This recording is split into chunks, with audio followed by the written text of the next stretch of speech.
been invited to give a webinar for elementary students on the Mars Curiosity rover. Ooh, a webinar. Sounds fancy schmancy. It's basically like an online speech, Mom. So, what you got so far? Here, let me split my screen so you can see my speech. Here goes. The Mars Curiosity rover. The Mars Curiosity rover is a car-sized robot that is part of NASA's Mars Science Laboratory mission. Curiosity is currently exploring the surface of Mars. According to NASA, the rover has 8 main scientific objectives. 1. Determine the nature and inventory of organic carbon compounds. 2. Inventory the chemical. All right, hold up a sec, sweetie. Couple of questions.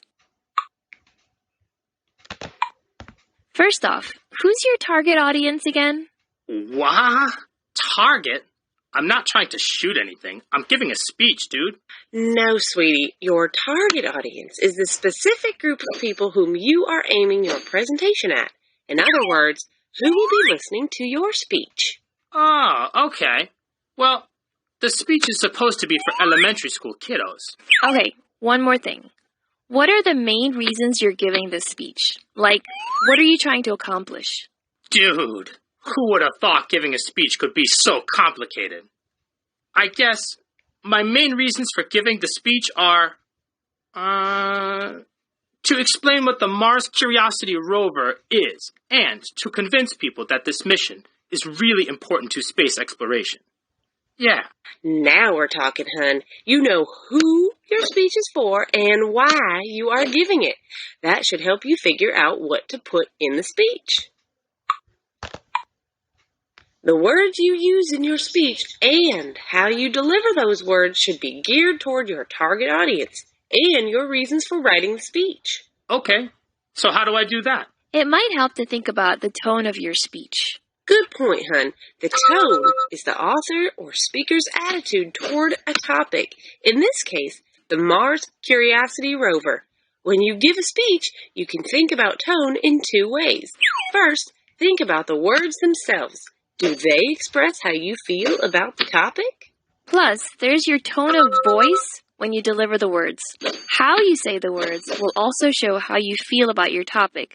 Your tone could be critical, humorous, judgmental, etc. I can tell you right now how I feel about curiosity. It's tight. I mean, check it. It can even vaporize rock. It can. But here's the problem, sweetie. Neither the words in your speech nor the way you delivered your speech match your attitude or tone. All right, I hear ya. My speech is a little boring. I think I need to look at some strong examples. Can you think of any great speeches about space exploration? Ooh, I think I've got the perfect one. You know, nowadays we take space exploration for granted, but that wasn't always the case. More than 50 years ago, the possibilities for exploring space were on a lot of people's minds. At that time, the United States and the Soviet Union were involved in a serious competition with each other for world power. One part of this competition was the space race. Each nation wanted to be the first when it came to space exploration. In 1962, President John F. Kennedy gave a speech at Rice University in Texas that was all about space exploration. Sounds cool. What kind of space exploration was he talking about? Let's switch over to full screen mode and check it out. First, let's read part of the text of that speech.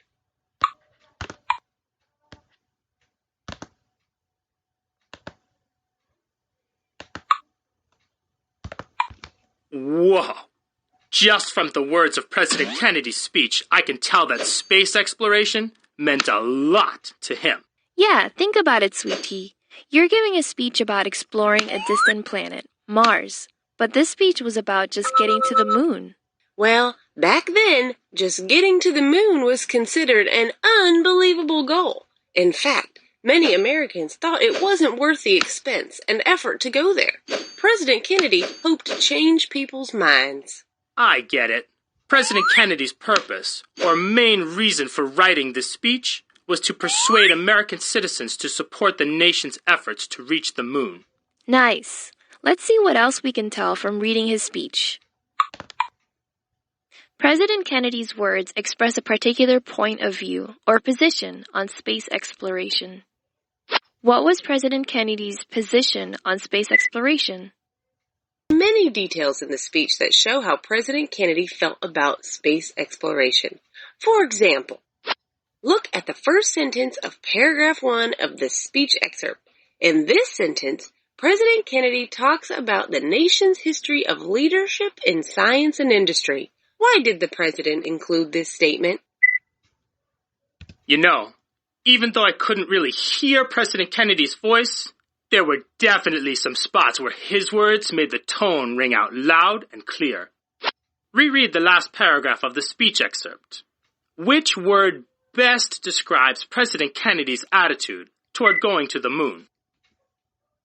From the speech, I totally got the idea of how important space exploration was to President Kennedy. Yep. If his main reason for writing it was to persuade me to support America's efforts to go to the moon, he's got me. I'm convinced.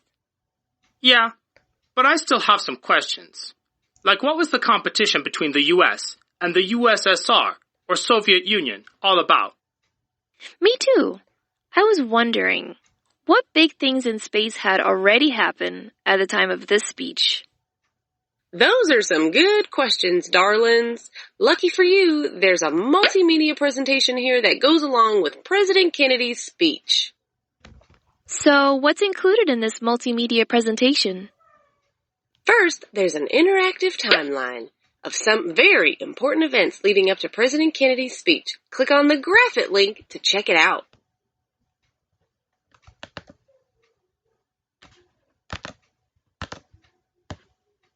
When you think about a space race, you might imagine the United States and the Soviet Union flying rockets through space, neck and neck in an intergalactic contest.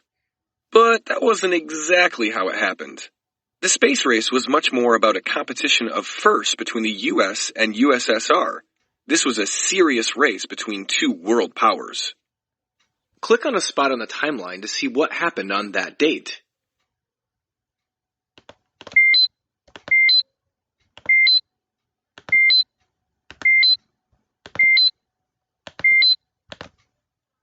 You were right, Mom.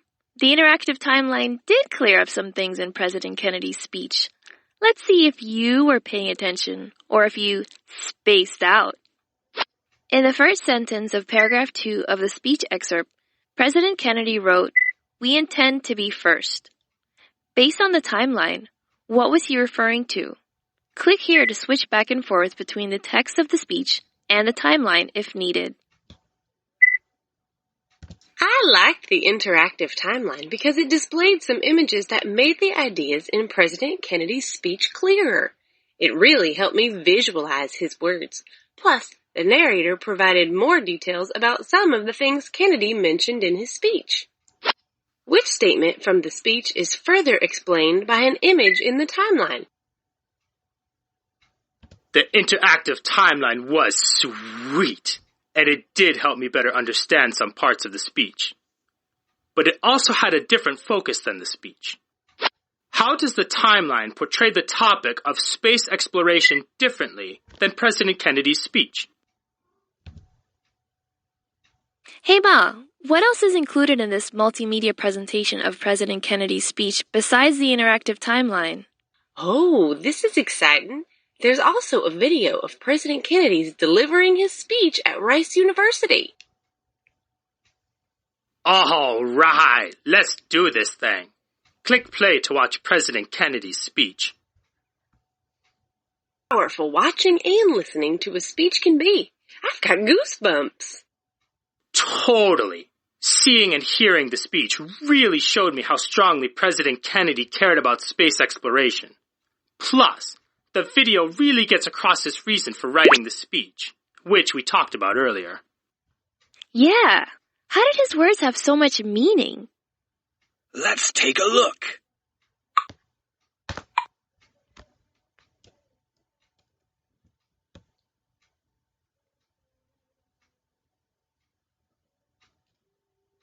All of the techniques on the checklist to deliver his speech. They really had an effect on the meaning of his words and the tone. Let's look at some examples. Watch President Kennedy deliver the first line of the speech excerpt again. Which statement best explains why the president put extra emphasis on the word backwash?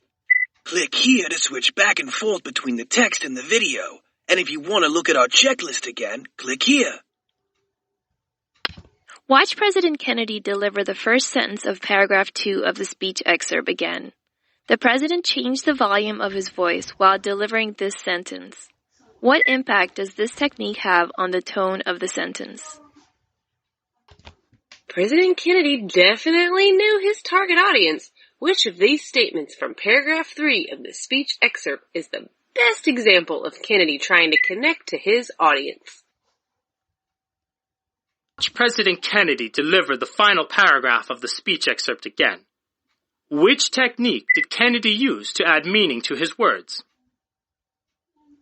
What do you think, sweeters? Hopefully President Kennedy's speech showed you that a great speaker will have a specific reason for writing a speech. Right. Plus, it showed that the words and the way you deliver those words can have a huge effect on the audience. So, are you ready to take another crack at writing your speech for the elementary school kids? This was mega helpful. I already started rewriting the beginning of my speech. Here goes. Unlocking the mysteries of Mars. Check it out. I've got a riddle for you. What has 6 wheels, 16 cameras, and a rock vaporizing laser? Give up?